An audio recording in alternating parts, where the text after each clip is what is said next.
hello guys, good morning. What's up today? And today we are here in the rooftop container garden.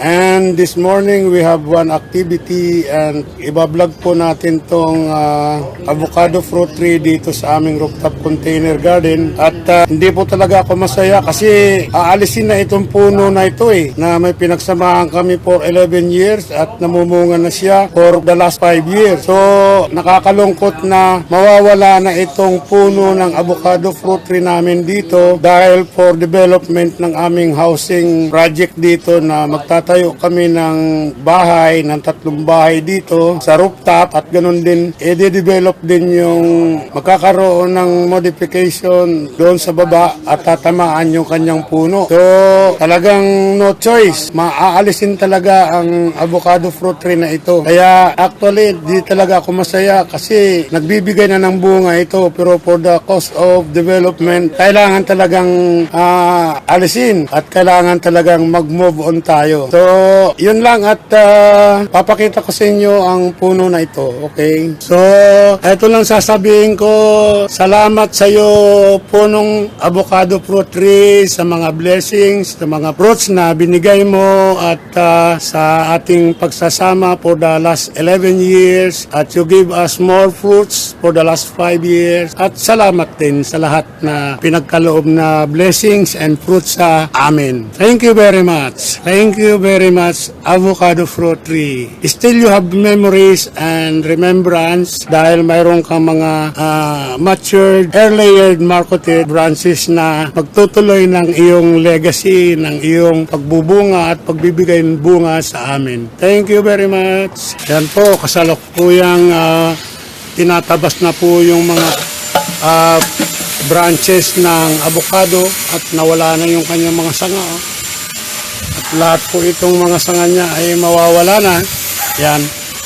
Masama man sa pakiramdam pero kailangan talaga for development cost Yan.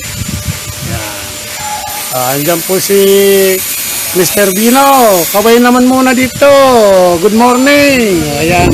Okay. Pasensya na avocado daw. At talagang inabot ka ng remodeling saka paglalagay ng bubong. Ayan. Okay, at yan naman dito naman si Mr. Jesse. Okay ka lang dyan? Okay. Ayan, at yan na po yung last na sanga niya na puputulin. Ayan. Unti-unti puputulin yung kanyang mga sanga hanggang sa pababa at mabigat din yung kanyang mga sanga pag binuhat. So yung mga muna, kaya inalis yung dito, yung avocado fruit tree dito kasi magbububong kami dito, bububungan yan itong 4 meters mula dito sa pader na ito hanggang doon sa kabilang pader.